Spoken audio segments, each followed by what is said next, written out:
A lifestyle business is one that allows you to have freedom, fortune, fulfillment, and fun. It's a business that's aligned with the way you want to live your life. In this video, I'm going to share with you how to start building yours.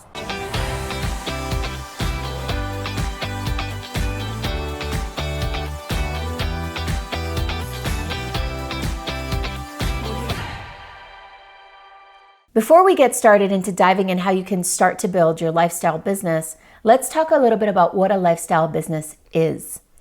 It's a type of business that honors your time. It's a business that allows you to have more freedom and make the kind of money you want without sacrificing yourself in the process. A lifestyle business is also one that aligns with your strengths and gifts, something that you enjoy doing, something that's energy rich and doesn't serve as a drain in your life. By my definition, a lifestyle business is also one that's fulfilling, that adds value and contributes to others. So the reason I know so much about how to build a lifestyle business is because I actually built the opposite of a lifestyle business when I first became an entrepreneur. And hopefully the mistakes that I made will prevent you from making the same mistakes. When I first built my business, I had a dream. I had this idea that I wanted to be an entrepreneur. I wanted to be the master of my time. I didn't want to have to ask if I could come in late or take a vacation. And I thought that by being my own boss, that I was going to have the ability to be the master of my time and the master of my destiny. Actually, it happened quite the opposite. Once I started my business, it turned into more of a nightmare than a dream.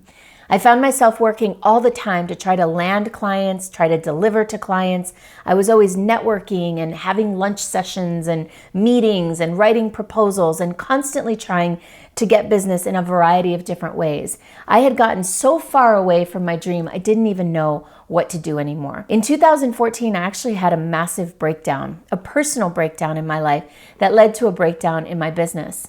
And because I did not have a lifestyle business, because my business was fully dependent on me working day in and day out, everything fell apart. Luckily, I was able to turn it around. When I look back now, I actually consider that year a blessing because it woke me up to the ways that I had built a business that wasn't aligned with my lifestyle, that wasn't aligned with my gifts or my strengths or my values, a business that didn't have any support and wasn't structured or designed to give me grace, ease, and flow. And so I'm going to share with you what I learned in that year, in the following year, that had me change my entire business, turn it around, and actually quadruple my income in 14 months and give me more freedom. I actually went on a road trip for a whole year after doing the work that I'm going to share with you now.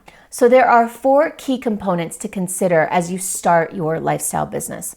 The first component is the most important element of your business, and that's you. You've got to think about what is in alignment for you. What are your gifts? What are your strengths? What do you love to do? Such that when you are working, your work feels like play. Part of a lifestyle business is that you enjoy it. The idea isn't to kill yourself working, even if it's just a few hours a week, so that you can have other time off. No. By my definition, a lifestyle business is one where while you're working, you're enjoying yourself. So we want to think about, what is it that you love to do? What do you love to do most? What do you do best? What are your gifts? What are your strengths? What are your weaknesses? And instead of building a business that requires you to work in your weaknesses, building a lifestyle business is about building around your gifts and your strengths. I'll give you an example.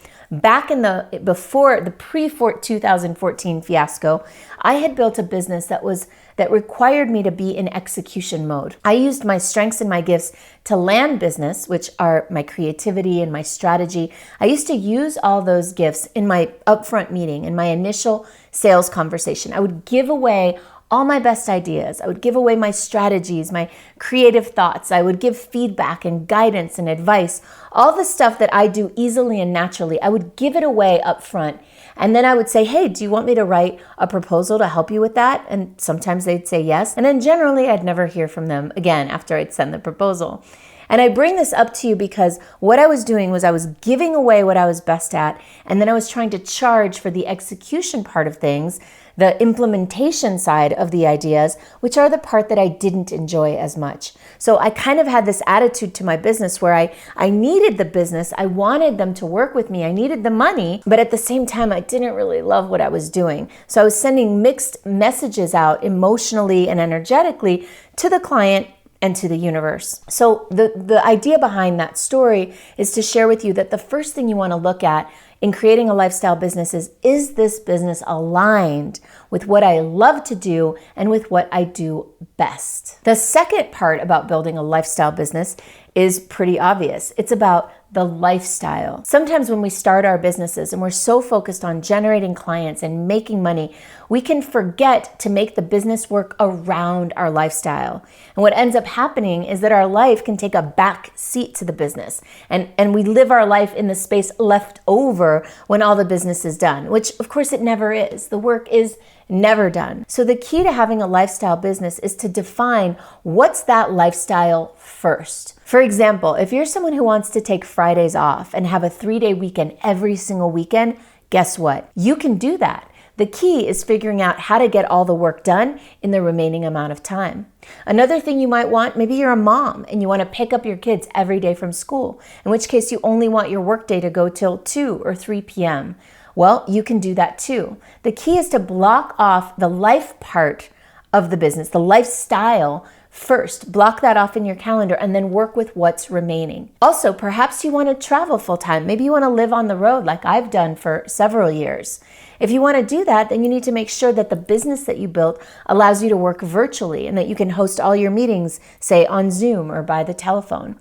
So the key to this second piece, this lifestyle piece, is to put the lifestyle pieces into place first before you design the business model, before you commit to when and how you're going to do your work. Consider the lifestyle needs first. You want to think about, where do you want to be? When do you want to be working? When do you not want to be working? How much time off do you want to take? What are your hobbies? What does your family need? Perhaps you're a caretaker for someone. So think about all these aspects of your lifestyle first, and then look at the next piece, which is step 3. Step 3 is all about the business model. The business model is the thing that allows you to make money and live the lifestyle you want. Now, there are business models, for example, a one-on-one business model where you're working with clients one at a time. Let's say you're a coach or an expert or a consultant of sorts. You can meet one-on-one, but a far more leveraged and lifestyle-friendly way to work with people would be one-to-many as a group. Another better way to work, instead of working one-on-one in person, would be to work online and virtually with people. So you want to start looking at different business models that give you the opportunity to leverage your time and leverage technology. Another thing that you can leverage is team. So if you find a business model that allows you to have support, that is really helpful and goes a long way towards helping your lifestyle. Because having support means you don't have to do everything yourself. You can focus on the things you love to do while somebody else focuses on the things you're not so great at or don't like to do. Another thing you might want to consider at this stage is there a business out there that already has everything you need?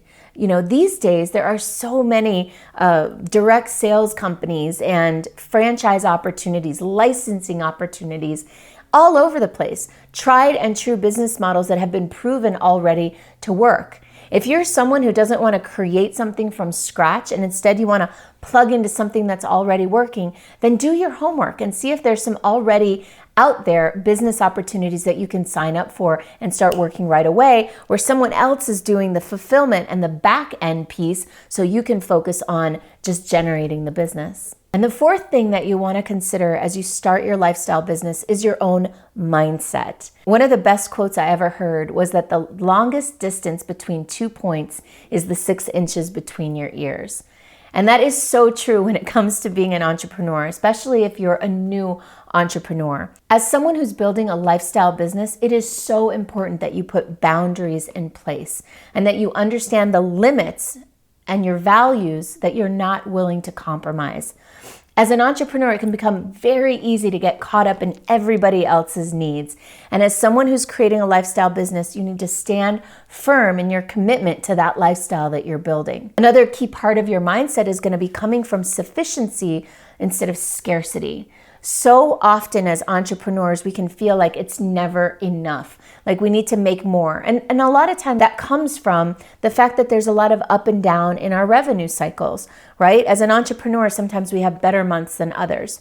So one of the things that can really help with that, going back to the business model conversation, which I should have mentioned earlier, is having monthly recurring revenues, having a business model that generates revenues month after month so that you sell once and collect for 6 or 12 or 24 months. But back to this idea of coming from sufficiency. One of the things that will really help you in your lifestyle business is to understand that more isn't always better. You are doing this because you want to have a lifestyle, not necessarily because you want to make all the money in the world. That's a different kind of business. A lifestyle business is one where you find sufficiency and joy and happiness in having your time and being the master of your day and your week and your month and your years, that you get to design your life to fit around you. But it's not necessarily, it can be, but usually isn't the business that's going to generate millions and millions of dollars. So you've really got to start coming to terms up here with the idea of sufficiency. What is enough? What is it that you really need and really want in order to be satisfied, rather than constantly chasing more, which is kind of what our culture does and what we're trained to do in this very commercialized culture of ours. I hope you enjoyed this quick overview of how to start your lifestyle business. And if you're looking to dive even deeper into how to monetize your magic and align what you do with who you really are, then go ahead and click on the link below and get my free Monetize Your Magic playbook. Enjoy.